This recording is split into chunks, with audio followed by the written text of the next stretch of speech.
So the other day, I was browsing the internet as you do, probably wasting what are supposed to be the best years of my life, but that's neither here nor there. Anyways, I found this rather interesting video from Ninja Spazboy, where he looked at some of the fastest ways to get around in Subnautica. And while I was watching this, all I could think about was how this would be an incredibly good idea to steal, build off of. In all seriousness though, I thought it was a really good video, and I kinda wanted to put my own spin on it. Rather than measuring something practical, like getting from point A to point B as Ninja did, today I'm merely concerned with finding the highest possible speed, regardless of whether the method used is actually viable. As for how we're actually gonna measure everything, if you're playing on PC and hit F1, you'll gain access to this chart with a whole bunch of information. Luckily for us, this includes our real-time speed, along with 1 and 5 second averages. This should work perfectly fine for like 90% of the stuff I want to test, but if need be, we can always go frame by frame and calculate things the old-fashioned way. Starting off with what is perhaps the single worst method of getting around, we have the fire extinguisher. This funny-looking tube of shaving cream can propel you along at a nice, peachy 3.8 meters per second.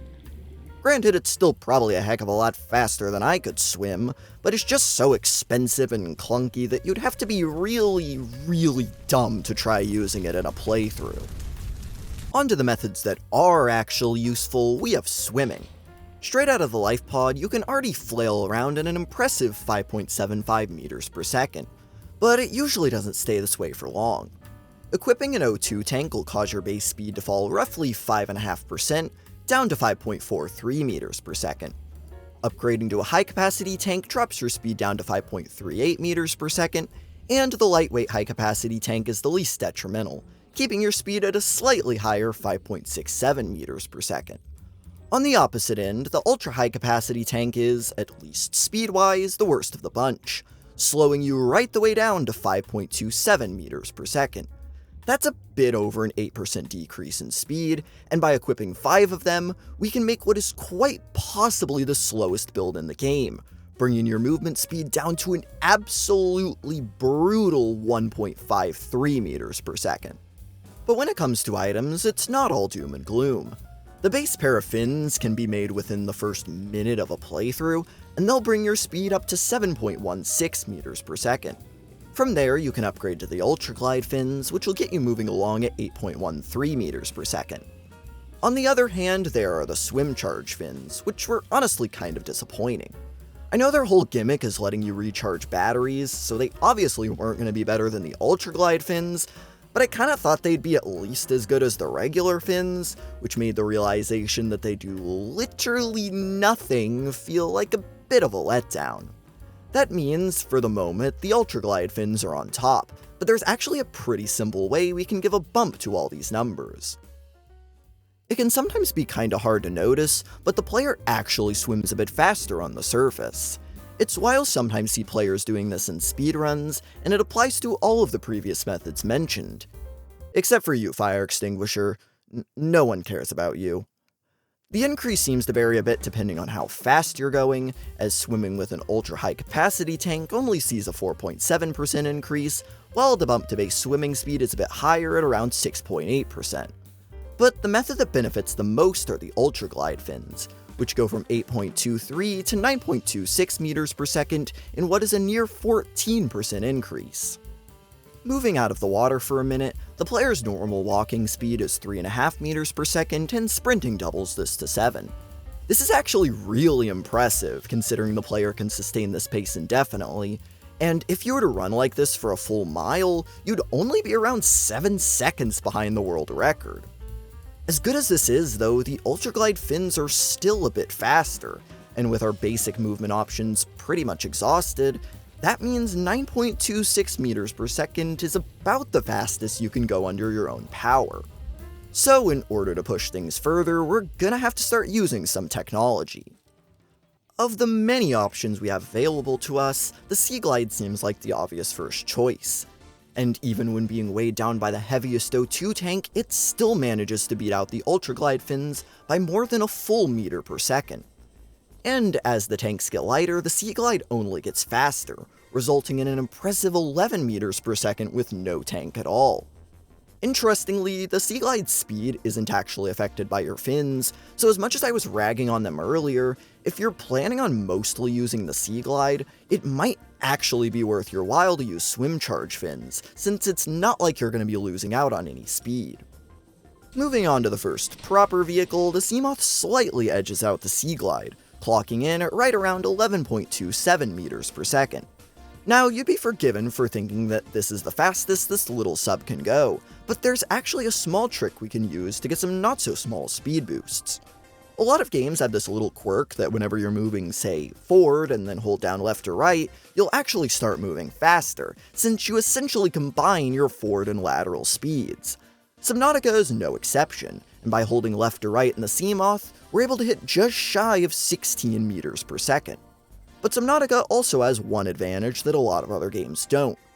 Since we're underwater, we get to take advantage of this beautiful third axis, known to most as simply going up and down. And with the combination of all three axes, we're able to nearly double the Seamoth's base speed, maxing out at around 19.2 meters per second. Moving from the very small to the very large, the Cyclops has always had a reputation for being quite sluggish, but just how bad is it? Well, the noise-conserving slow speed certainly isn't breaking any stereotypes, and you can literally outswim the thing with a good pair of fins. But like the Seamoth, this isn't quite painting the full picture. The Cyclops can't strafe left and right like the Seamoth, but by holding up or down, you can still get a pretty significant speed boost, nearly managing to crack double digits. Standard speed has a slightly more respectable pace at just under 9 meters per second, and by holding up or down you can push it into the mid-12s, which is actually faster than the base Seamoth.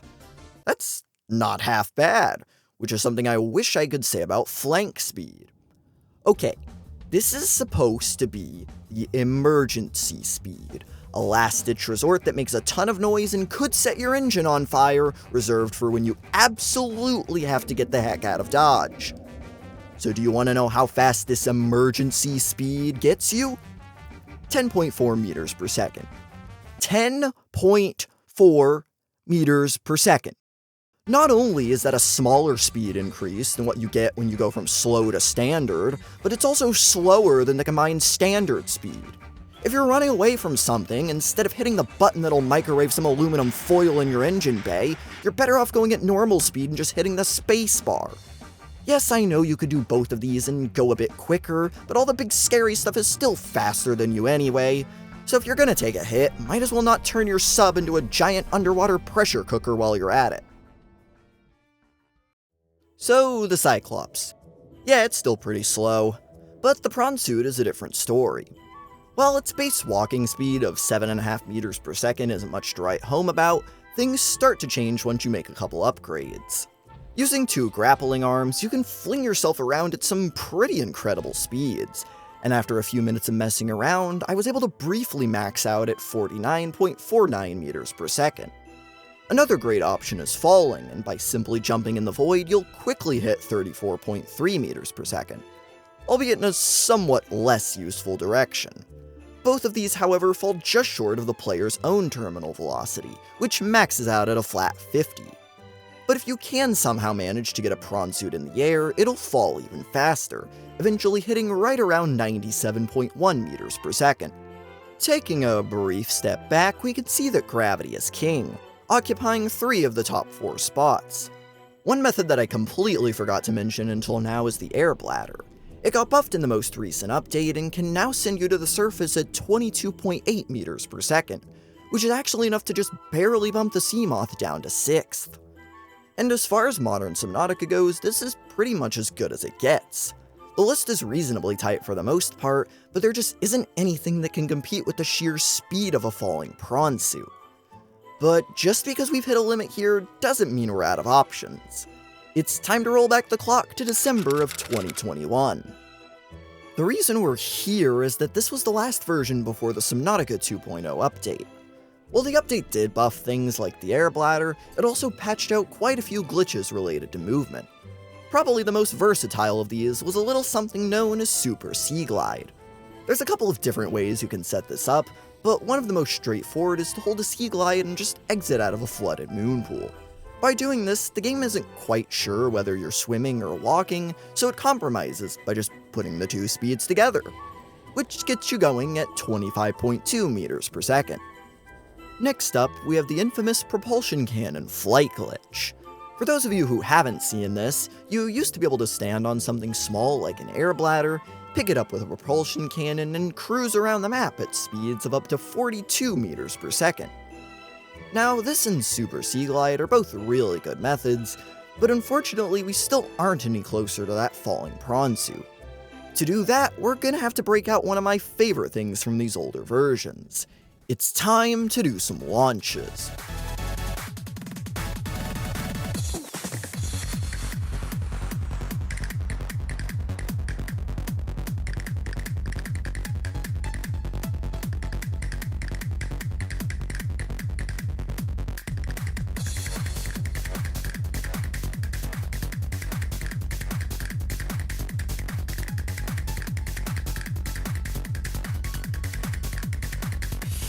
Subnautica's physics engine was a bit quirky back in the day, and every once in a while the game could just send you absolutely flying. Unfortunately, it seems people didn't really like their hard-earned equipment getting chucked into the void, so these were mostly patched in the 2.0 update. But in the 3+ years that they were in the game, people smarter than myself managed to come up with a few setups to release all this speed in a somewhat controlled manner. One of the easiest launches to pull off involves an air pump. By jumping on one, then picking it up right as you land, you can fly through the air at a speed of around 280 meters per second. That's nearly 3 times faster than a falling prawn suit, and it only gets better from here, as the prawn suit itself has a lot of potential. While a simple slingshot setup like this can net you a respectable 100 meters per second, more complicated setups like this one by CG Zack have an even higher ceiling. Start by building a foundation a few hundred meters up in the air with a prawn suit and 2 grapple arms. Stand in one corner, grapple towards the other, and do a small hop so you can retract the arms as you land on them. If done properly, you'll end up in this weird state where you're walking through the air. Then you want to grapple the edge of the platform and start heading diagonally. Once you're around 50 to 100 meters above the surface, turn around, hold forward, and enjoy. I did this a few times, and on my last go, I was able to briefly hit 342 meters per second. But by far the best launch I found involved the Cyclops. The big girl must have heard me talking smack about her earlier, because she is back with a max launch speed of 407 meters per second. That's already a pretty good speed increase, but when it comes to sheer distance, it's not even close. Since most of your momentum is horizontal, you can travel a good 7 kilometers in one go, meaning that if you start in one corner of the world and head to the very other, you can get there in only 3 launches. And in terms of launches, I think this is about as fast as they come. I know there's some methods I didn't test, either because they seemed like one-off events or because for whatever reason, I just couldn't get them to work. But either way, none of them seem to be nearly as powerful as the Cyclops launch. Heck, while editing this video, I found a couple launches that actually exist in the latest version. But the best of these were still only able to manage around 200 meters per second. And that begs the question, is this the fastest speed in all of Subnautica? I'm inclined to think so. It's by far the fastest and most consistent of all the launches, and aside from those, nothing else has even come close. I think the actual limit could be a little higher with maybe a slightly better launch, but again, this launch is already super consistent, so at best you're probably getting an extra 10 to 15 meters per second. It's also possible that there was a slightly higher speed within the launch that I just wasn't able to measure, since this was one of the few times I had to go frame by frame and calculate everything manually. Still, I doubt the difference would have been anything above single digits, so there you have it. 407 meters per second, plus maybe 20 in perfect conditions. The highest possible speed in all of Subnautica. At least, that's what would be the case if it weren't for one thing, because there's one more method I haven't discussed. A method so fast, so stupidly, gobsmackingly fast, that if I were to have brought it up before now, it would have made every other thing in this video completely obsolete. The best part is, it's not a mod, not a glitch, and you've probably used it dozens, if not hundreds of times without batting an eye. Ladies and gentlemen, I present to you Subnautica's most utterly broken method of transport, the ladder. Riley may be a mere Olympic-level athlete when it comes to swimming and running, but boy can that man book it up a ladder. Just hit the climb button and he'll haul himself up the entire thing in a single frame. And to show you just how ludicrously quick this happens, here's a very simple ladder just going from one eye compartment to another. To climb this mere 5-meter distance in one frame, Riley has to be moving at 300 meters per second. That's already the third fastest thing we've looked at today, and that's the shortest possible ladder. Things only get faster. Take that 5-meter ladder, double the length, and you break the sound barrier. Double it again, and you're already climbing faster than a Lockheed SR-71 Blackbird. At 190 meters, well, I should sure hope that ladder of yours has a roof, because you might not be coming back down without one. But even escape velocity is just a drop in the bucket. Subnautica has a height and depth limit of 8,192 meters, meaning in just 2 short hours you can build the tallest possible ladder at 16,380 meters, bringing your climbing speed up to 982,800 meters per second. For reference, that's 2,414 times greater than a Cyclops launch. So surely this is the limit then. I mean, we've built the tallest possible ladder for what is already an extremely overpowered method. And yeah, you're right, we can't make the ladder any taller. But there is still one more thing we can do. Speed is equal to distance divided by time. We can't increase the distance, but we can decrease the time. For all these tests, I've been running the game at 60 frames per second, meaning every frame, including the one where the player is climbing, is 1/60th of a second. But 60 FPS is not Subnautica's max frame rate, and if you want, you can crank that slider all the way up to 500. This is where things start moving a bit more into the theoretical. My computer can't run Subnautica at 500 frames per second, and with a giant ladder and recording software eating up performance, I can only manage around 120. But if your computer was powerful enough, instead of climbing this ladder in 1/60th of a second, you would be climbing it in 1/500th of a second. And if you do the math, that is a maximum theoretical speed of 8.19 million meters per second. That is 2.7% the speed of light, and this time there isn't anything to surpass it, making this the true fastest speed in all of Subnautica. Well, there you have it, folks. If you enjoyed the video and want to help me out, consider joining the 6% of my viewers that are actually subscribed. And while you're down there, hit that like button and let me know what you'd like to see next. Anyways, that's all from me for now. I hope to see you all again very soon.